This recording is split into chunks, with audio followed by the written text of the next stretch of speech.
I had toyed with the idea of just touching on 8 and then going into 7 and spend more time there. But as often happens, I got into chapter 8 and it's just more than I could bear to not talk about. And so we're not even going to get, I don't think we're going to get through all of Daniel chapter 8 tonight. I think we're going to get down to about halfway through, and then we will come back to it and probably get into Daniel 9 after that, which is the real correspondence, the parallel passages with the book of Revelation. Now, so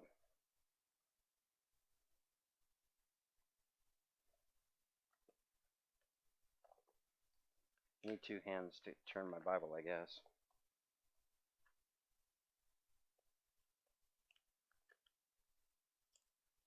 There we go.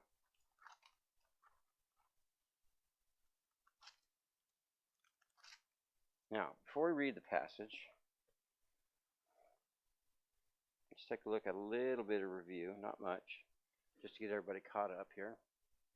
All right, now, this again is our survey chart. It lays out the book by subject, shows the main parts of it, and this first section here, running through chapter 6, is historical. It's the story of Daniel in the lion's den. It's the story of the 3 Hebrew children in the fiery furnace. It's the story when they were first taken captive and told they have to eat the king's food, and they said, no, we're not going to eat those things.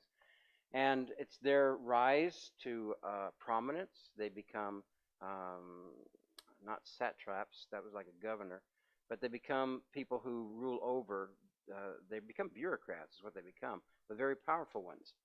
And then the next part of that is the predictive one. These are the prophecies that Daniel saw. Now, even though Nebuchadnezzar's dream is here, and it has prophecy in it, it really becomes about the Hebrews and about the Gentile kingdoms and how it affects the Hebrew nation when we get down to chapter 7, which we covered last week. And up here are the kings, Nebuchadnezzar, Belshazzar, and Darius. Now, there's, I think, about 100 years between these two. Well, maybe not quite that far. I think Belshazzar was Nebuchadnezzar's great-grandson, maybe grandson. And it couldn't have been 100 years because Daniel had to be there.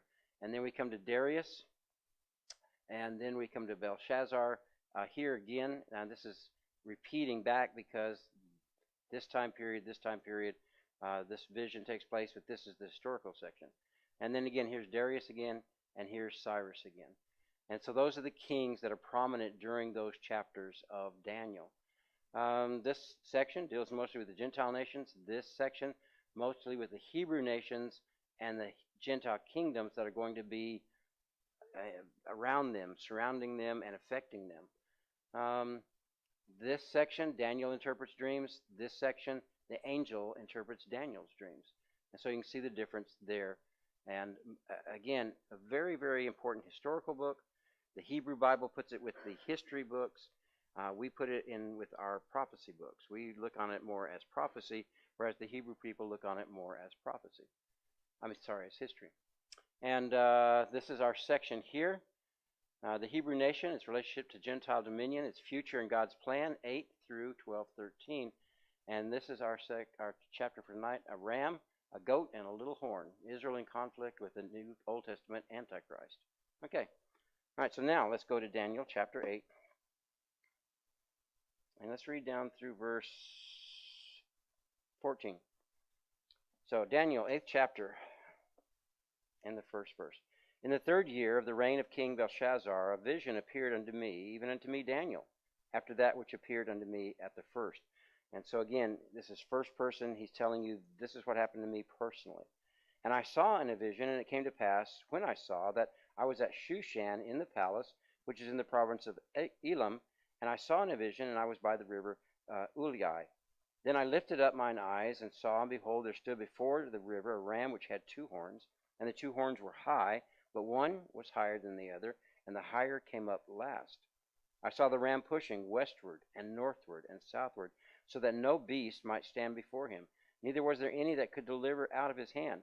But he did according to his will and became great. And as I was considering, behold, a he-goat came from the west on the face of the whole earth, and touched not the ground. And the goat had a notable horn between his eyes. And he came to the ram, which had two horns, which I had seen standing before the river, and ran into him in the fury of his power. And I saw him come close unto the ram, and he was moved with choler, which means rage, against him, and smote the ram, and brake his two horns. And there was no power in the ram to stand before him. But he cast him to the ground, and stamped upon him, and there was none that could deliver the ram out of his hand. Therefore the he-goat waxed very great, and when he was strong, the great horn was broken. For it came up four notable horns, toward the four winds of the heaven. And out of one of them came forth a little horn, which waxed exceedingly great, toward the south, and toward the east, and toward the pleasant land. And it waxed great, even to the host of heaven, and it cast down some of the host and of the stars to the ground, and stamped upon them. Yet he magnified himself even to the prince of the host, and by him the daily sacrifice was taken away, and the place of his sanctuary was cast down. And a host was given unto him against the daily sacrifice by reason of transgression, and it cast down the truth to the ground, and it practiced and prospered. Then I heard one saint speaking, and another saint said unto that certain saint which spake, How long shall the vision concerning the daily sacrifice and the transgression of desolation be given both to the sanctuary and the host to be trodden under foot? And he said unto me, Unto 2,300 days, then the sanctuary shall be cleansed. All right, so let's stop right there. I'd like to do the whole chapter. We're just not going to be able to do it. Now, as you read through this, if you don't have any familiarity with the book of Daniel or the symbolism that takes place in the book, it seems it's a story about farm animals. It sounds pretty bad. But you get the sense it's much greater. There's a much broader scope. And these things must symbolize something greater. What it does symbolize, of course, is the battle between Persia, which is the ram, and the battle between Alexander the Great and the Grecian Empire. And what it describes is so accurate in the way that it took place, when it took place, and the way that these battles took place, that writers hundreds of years later said that couldn't have possibly been real. It must have been written by somebody after Alexander the Great, and then they just renamed it Daniel and stuck it back in Daniel's book. They had no reason for that other than they just didn't believe in prophecy. They just didn't believe that God could write prophecy. It's still being said today. As I was researching this and looking for some things on Alexander the Great, I was reading through Wikipedia for some quick things, and sure enough, there it was. It said, and this inspired the portion of Daniel about the he-goat and the ram by I think it said a 2nd century BC writer. Anyway, hundreds of years after Daniel, who wrote this, and then they put it in, and it inspired also the story about the Revelation and the Antichrist.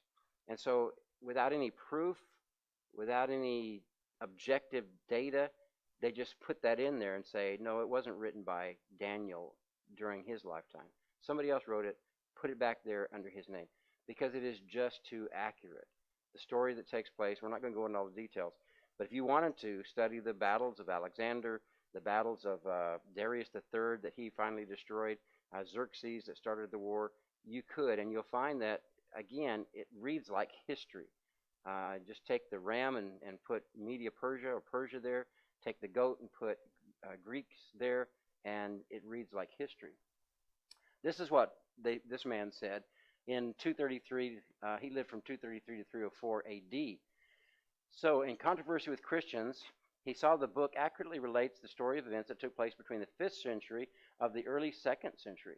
Specifically, it tells of the advent of the Medo-Persian and Greek empires, and especially the details of the career of one Antiochus Epiphanes, king of Syria, from 175 to 163 BC, in his conflict with the king of Egypt and with the Jews in Palestine. So Porphyry, denying that the book was written as claimed, asserted that it was written in Palestine by a Jew living at the time of Antiochus. and that what was written as prophecy was really history. He further claimed the book is accurate as history down to Antiochus, but inaccurate after him. He had no proof for that. The book had been in existence much longer than that. He had no way of backing up any of this other than he just didn't believe it could be true. And this is what happens a lot with people today. They look at the Bible and they say, that can't be real. That's written after the fact. That just can't be that way. You look at scientific truths that are in there.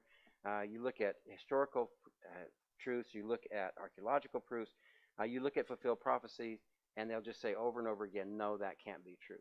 There's no there's no basis for their belief other than they just don't want to believe that there is a God, and one day they'll answer to that God. Just as sure as the Bible predicted all these things, it also says one day all of us will stand before him at a great white throne or a judgment seat, and we will receive those things done in our body. For those at the judgment seat, reward, lack of reward, heaven. And for those at the great white throne judgment, there's only one outcome, and that's hell itself. So again, pay attention, I guess. It's an incredible prophecy. We don't have time to go through all of it. I don't even have time to go through half the chapter today. All right. So the first two verses, Daniel says that he has this vision in the reign of King Belshazzar. And remember, that's the man who saw the writing on the wall. And the kingdom of Babylon falls during Belshazzar's time period. His father was out fighting the Persians, and the Medes came in and did a end run, we'd say, and conquered Babylon while he was at that feast that Daniel saw the writing on the wall. And so this is before that. And he sees himself, Daniel sees himself at Shushan in the palace and by this river.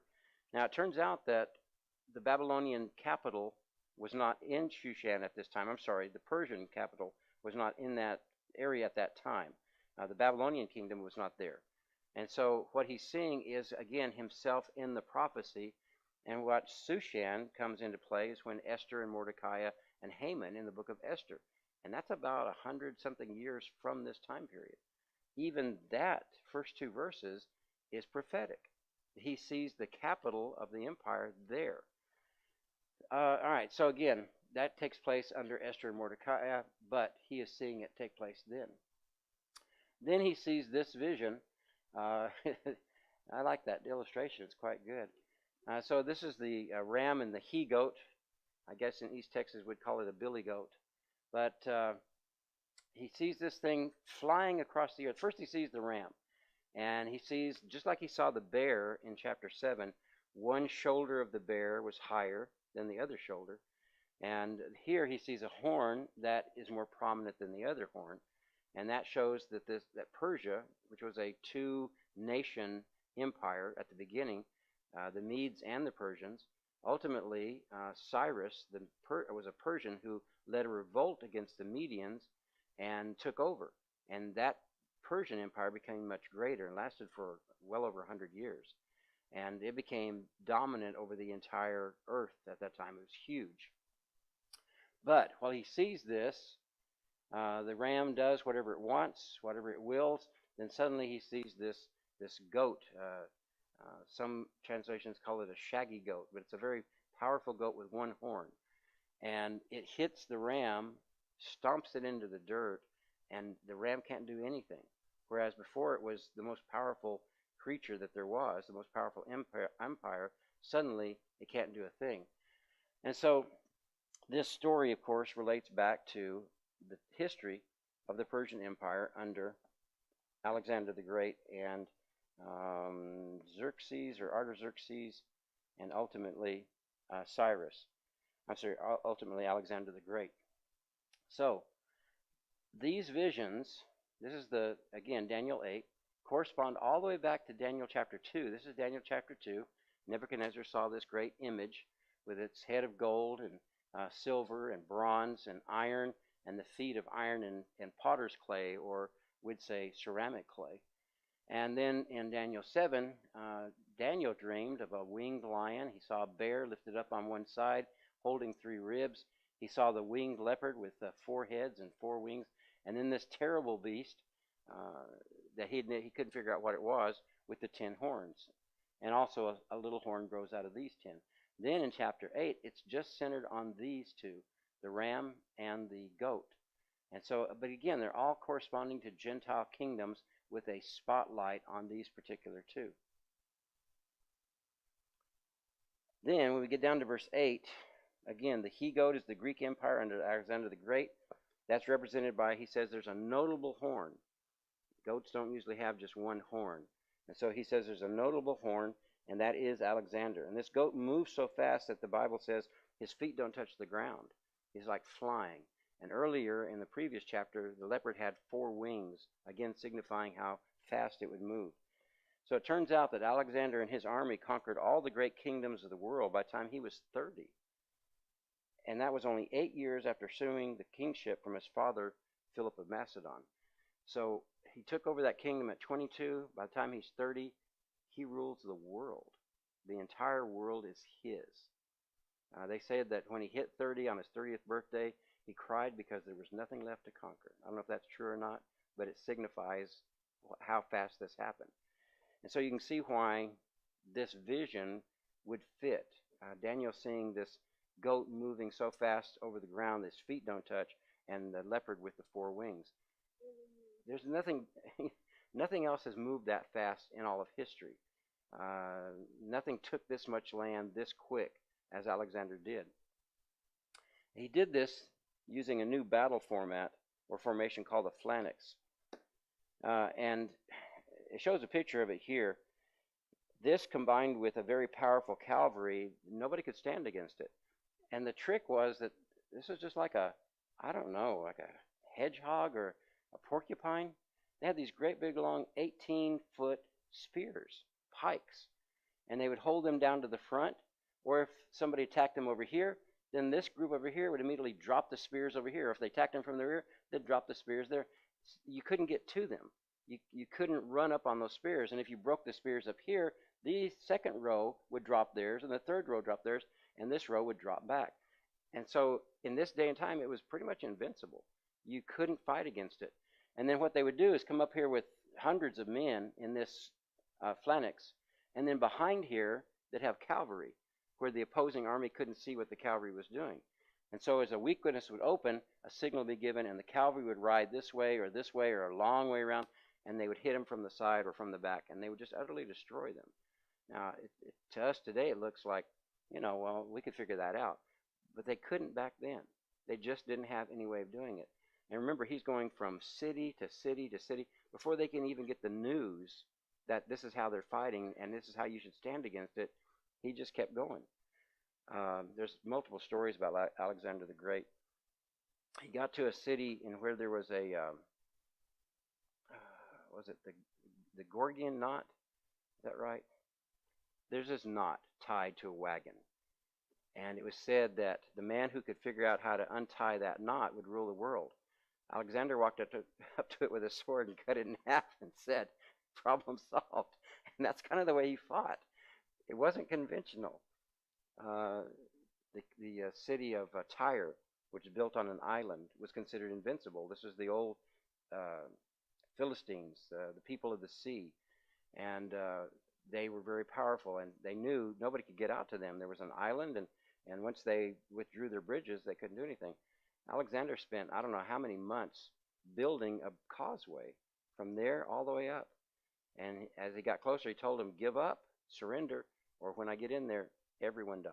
No one is going to be allowed to live. They continued fighting. He had a big wall built, and they would build behind the wall, and then they'd move the wall and build up. And when he got there, he slaughtered them all, an entire city. Nobody was allowed to live. That's how ruthless he was. Another story says that he went to one king, and the king said, why should I surrender to you? What makes you so powerful? And he turned to some of his men and pointed to a cliff and said, march. And they marched off the cliff.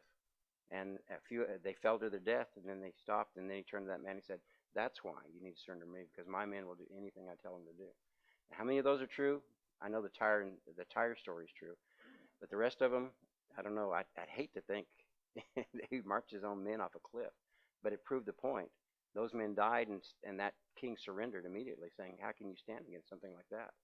So that was Alexander. Ruthless. Some people believe he killed his own father. His mother, sorry, I read a lot about Alexander. His mother set on fire a rival that had married her husband Philip later on. And when Philip died, she just took the woman and her children and burned them to death, burned them alive. So this is how ruthless this family was. And Alexander rose to power, and they used this, which his dad created, but he refined it. All right, so again, he conquered the then known world in a matter of a few years. Empires like Persia, which has stood for centuries, centuries and centuries and centuries, Persia was there. Alexander came in and wiped it out in a matter of less than a decade. This is a map showing the extent of this. And I'm only taking this time, first of all, because I really like history, but second of all, because Daniel spends almost 3 chapters on this, and especially on this particular empire. And so you can see, here's Macedon, where he started. And he and his father conquered all of Greece, and all the great cities like Athens and Sparta fell under his control. There were rebellions, but he kept, and then he just started marching and marching. And everywhere he marched, he won, all the way down to Egypt, Memphis, Jerusalem, all the way up into this area. What is this? Turkey, Armenia, down to Babylon, took Babylon, marched all the way over here, went all the way to India, conquered all of India. In India, his soldiers finally told him, we don't want to go on anymore. We want to go home. I mean, they'd been out for years, hadn't been home, and they said, he ordered them to keep going, and they said, no, we're not going to go anywhere. And so finally he agreed, okay, we'll go home. And so they went home. He got to Babylon, and they were supposed to go the rest of the way home.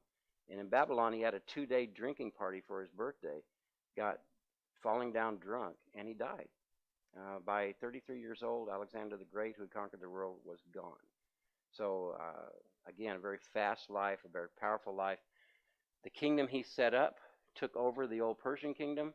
I don't know if you can see it, but this purple line is the extent of Persia. But he basically took it over.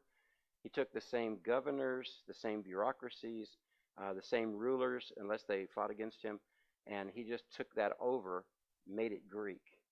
And by the time we get to the New Testament is written in Koine Greek, because Alexander conquered the world. And the Lord used this to set up a common language.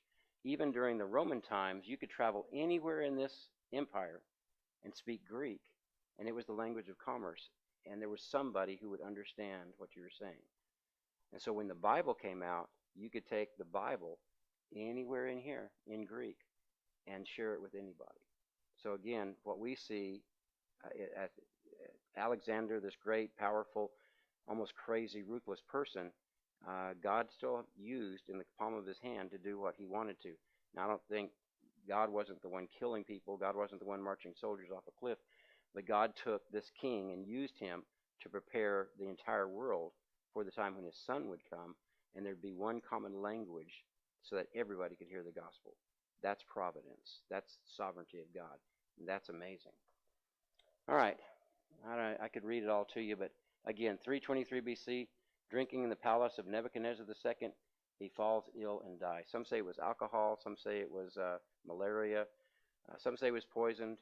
It doesn't matter. He dies very young. All right. So when he dies, the kingdom is divided into 4 kingdoms. Daniel saw this as 4 horns. The Seleucus, the Ptolemy, the Lysimachus, and Cassander. These are the 4 generals. It didn't happen immediately. There was no plan of succession. There was some fighting. But about 20 years later, it settled into these 4 kingdoms. So at the height of his power, with an empire stretching from India to Asia and back to Greece, Alexander died at 32 or 33 after a 2-day drinking party. His kingdom, after much internal fighting, was divided to these 4 generals, which were represented by the 4 horns, and they ruled to the north, the south, the east, and the west. That was the 4 winds of the former empire. It never was as powerful as it was before. They started fighting among themselves, and so though it was unified by a language, it was never unified by one common goal. They never had the power that Alexander did. So these are the divisions. Macedonia, which included Greece, went to Cassander. Asia Minor went to Lysimachus. Syria was assigned to Seleucus, and Egypt was given to Ptolemy. And Syria, with its capital at Antioch, is the kingdom of the north, and Egypt is called the kingdom of the south. Daniel talks about both of those. The rulers of Syria were called Seleucid, while the generals from this general Seleucus, and the Egyptian kings were called Ptolemies from Ptolemy, and the great general of Alexander. The last of the Greek Empire and the last of these Greek families was Cleopatra, who tried to align her Greek kingdom with the Roman kingdom, with Julius Caesar, and later with Mark Antony. There's a whole revision of history that says Cleopatra was an African. She did live in Egypt, and Egypt is in Africa, but that's as far as the truth goes. She was Greek. She spoke Greek. She spoke a bunch of languages, but she spoke Greek. She was not from sub-Sahara Africa. She did not have dark skin. She probably had very light skin, like a Mediterranean person would have, but she was Greek. Her family was Greek. They were all Greeks, because the Greeks ruled Egypt at this time. Okay, then we come to Daniel chapter 8 and verse 9. Let's go back there real quick. And out of one of them came a little horn. So he's talking about out of these 4 horns, one comes up that is a little horn. Now, you notice the difference between this and Daniel 7, where there were 10 horns, and the little horn came up and uprooted 3. That's not what's happening here. From one of those horns, this little horn comes. And it waxed great even to the host of heaven, and cast down some of the host and the stars to the ground, and stamped upon them. Yea, he magnified himself even to the prince of the host, and by him the daily sacrifice was taken away, and the palace of his sanctuary was cast down. And a host was given him against the daily sacrifice by reason of transgression, and it cast down the truth to the ground, and it practiced, and it prospered. So this little horn is a literal fulfillment in the person of Antiochus Epiphanes, or Antiochus IV. And he follows this line of the Seleucid kings. Okay, the Ptolemies had controlled Israel from the very beginning. They controlled Palestine out of Egypt, and Syria was the northern kingdom where Antiochus was, the Seleucid kingdom. His father died. He probably killed his brother died. Then he said he'd reign with his little nephew, who was supposed to be the king. And then suddenly the little nephew dies. Everybody knows Antiochus killed him. He takes control, and with Rome's, at first he went down to Egypt and took over that. He drove the Ptolemies out of Israel. The Romans came down there and said, we're not going to let you have Egypt. And so he went back into Jerusalem. And when he did that, he was very angry at what had happened. He had been beat by the Romans, and they didn't have to fight. They just sent an old senator down there and said, get out or we're coming for you. And so he went back to Jerusalem, and he decided, I'm going to build a buffer state here between me and the Roman power in Egypt. And so he decided to make everything into a Greek language, Greek religion state, which meant the Jewish religion couldn't stay. So when he went back very ruthlessly. This is from 2 Maccabees, chapter 5, verse 11. 1st and 2nd Maccabees are in the apocryphal section of the Catholic Bible, some others, but they are historical, and they're not inspired, but they're good reading, and it tells the story of the Maccabean revolt. And so when he came back, this is what happened. He ordered his soldiers to cut down without mercy those whom they met, to slay those who took refuge in their houses. There was a massacre of young and old, a killing of women and children, a slaughter of virgins and infants. In the space of 3 days, 80,000 were lost. 3 days. 40,000 meeting a violent death, and the same number being sold into slavery. So because of that, all this cruelty led to a terror revolt. What else could they do? They're being slaughtered. You might as well fight for your life. And so all of this cruelty and desecration led to a rebellion led by Judas Maccabees. And later on, after Judas, he's going to have 2 sons that ultimately win this war. And ultimately, they win their freedom, and it lasts for over 100 years that they have their own freedom. It may have been even longer, more like 200 years. But Antiochus IV, called Epiphanes, and that word Epiphanes means appearance or magnificent. And on some of the coins he had printed, he put the word theos, God. And so you've heard of an epiphany. That's when God appeared in the Old Testament. We have an epiphany when something happens and we get this great idea. But originally it meant the appearance of a God. And so he named himself Epiphanes in order to say, I'm a god. I'm magnificent, like a god is. And so he's that little horn of Daniel 8, and it's seen as a foreshadowing of the little horn that will become the Antichrist of Revelation. What Antiochus does to the Jewish people in this time, the Antichrist is going to do to the Jewish people at the time of the tribulation. And so we'll look at this a little more in depth next week, and then bring in chapter 7, I hope. I mean chapter 9 when we get there. But this is what's called a foreshadowing. We have good foreshadowings, like Joseph is a foreshadowing of Jesus, Joseph's forgiveness, Joseph doing the things that he did with his family, protecting them. That's a foreshadowing of Christ. Who else are foreshadowing? There are other foreshadowings throughout the Bible, and we see these, and they show us Christ. Some people say Samson was kind of a foreshadowing. He was meant to be more than he was, but he had the strength. He was sent by God. He was to deliver his people from their enemies.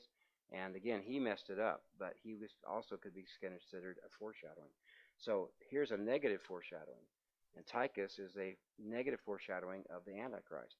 And so the Jewish people who know this story, because from this story comes Hanukkah. Hanukkah is not in our Bible. Hanukkah happened when they retook the temple and they lit a menorah and had enough oil for a day, and it burned for 8 days. And they considered that a miracle of God, and that's where you get the 8 days of Hanukkah. And so that feast, that festival, was added to the feast that the Jewish people practice at about the same time as we have our Christmas. And they do give some gifts, like we do at Christmas as well. So this is a picture, stylized, I guess, of Antiochus, and it shows him on a throne here, ruling, and this Greek word right here is the word victorious, even though this was printed when he got kicked out of Egypt. So he really wasn't victorious, but he didn't care. Like a lot of politicians, if you lie enough, people start to believe you. All right, so I want to go to the death of Antiochus real quick. So there's several accounts of how he died. Some say he just went mad. Others that he was cursed by the gods whose temples he desecrated. But this is from 2 Maccabees chapter 9. But the all-seeing Lord, the God of Israel, struck him with an incurable, invisible blow. As soon as he stopped speaking, he was seized with a pain in his bowels for which there was no relief, and with sharp internal tortures, and that very justly, for he had tortured the bowels of others with many and strange inflictions. Yet he did not in any way stop his insolence, but was even more filled with arrogance, breathing fire in his rage against the Jews, and giving orders to drive even faster. And so it came about that he fell out of his chariot as it was rushing along, and the fall was so hard as to torture every limb of his body. Thus he who only a little while before had thought in his superhuman arrogance that he could command the waves of the sea, and imagined that he could weigh the high mountains in a balance, was brought down to earth and carried in a litter, making the power of God manifest to all. And so the ungodly man's body swarmed with worms, and while he was still living in anguish and pain, his flesh rotted away, and because of the stench, the whole army felt revulsion at his death, at his decay. So, if you read the secular events, it's a lot less dramatic than that.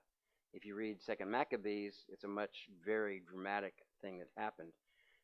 I tend to believe the Jewish literature. I think it would make more sense. All right, so I'm going to close just with this again as a review. This again is the image. And here's the kingdom it represents: Babylon, Medo-Persia, Greece, Rome, the divided kingdoms. The books are opened here, and that corresponds to the judgment seat, or actually the great white throne judgment. And then Christ's kingdom comes here. This is the rock that strikes the image. And then here we have the different animals that come up: the lion with the wings, the bear, the four-winged leopard, four-headed leopard, the beast that he can't really describe with the 10 horns, and the little horn that rises from the 3. That's here. Comes up in the time of the divided kingdom, which corresponds back to the 10 toes here. And then in this one, we just have the ram and the goat. And then this, I guess, I don't know what that is. It looks like a snake, but it's supposed to be the little horn that rises from it. I don't know what he did there. But anyway, it becomes a snake. And then the temple is cleansed at the end of this. And over here, when we get to 11 and 12, we have these kings that are mentioned. So the book of Daniel is, again, this very detailed description for the Jewish people so they understand and know that when all these things start to happen, the people during this time with Antiochus Epiphanes, if they knew the book of Daniel, they knew what was going to happen. They knew that they were going to be attacked. They knew they were going to be tortured, and they could react to that. And maybe that's what Judas Maccabees did. Maybe he said, we're not going to give up because I've read the book of Daniel, and I know we're going to win this thing. And so he fights. He and his sons fight. And during the time of the tribulation, the Jewish people are being eradicated by the Antichrist, another little horn. Those people will be able to remember Antiochus Epiphanes from Daniel, and they'll be able, hopefully, to have the book of Revelation. But if they don't, they have the book of Daniel. And they'll know this was what God warned us about, and this is what we can do. Hopefully, they'll put together, and they do ultimately, of course, accept Jesus as the Messiah, and they can look at what he said about when you see the abomination of desolation, don't go back home. If you're out in the field, run for the mountains. Hopefully you're not with child. Hopefully you're not in the wintertime, because when it happens, he's going to move immediately to eradicate everyone he can in Jerusalem and the whole land of Israel. So hopefully they will have read that, be aware of it, or somebody can show it to them, and they'll be able to escape as much as possible. And when it talks about he that endureth to the end shall be saved, that's not spiritual salvation. That's salvation, being saved through the tribulation. And it comes right after that section where Jesus tells them to flee. If you can endure until the end, you'll be saved. Well, they will be, because the Messiah, Jesus Christ, will come in the clouds, and he will save physically his people, his nation. And those people who try and take that verse and say, well, it says right there, you have to endure in order to be saved, totally out of context, has nothing to do with eternal salvation. It has to do with physical salvation for the physical kingdom of Israel being attacked by a physical Antichrist. And he just tells them, listen to what I'm saying, flee, and if you make it through this time, know I'll be back to save you for the nation of Israel. And that's what he does. All right, I wish, it's a good thing I decided to stop here because we wouldn't have that time. All right, so we'll finish the book looking very deeply at the little horn as it relates to Revelation especially. And Gabriel is introduced by name now and tells Daniel what's going on. And we get a bigger glimpse of what's going to take place in chapter 9, and then especially in the book of Revelation. When we get to 9, we'll put both of those together so you can see how closely these work. All right. Anything else? Get my prayer request here.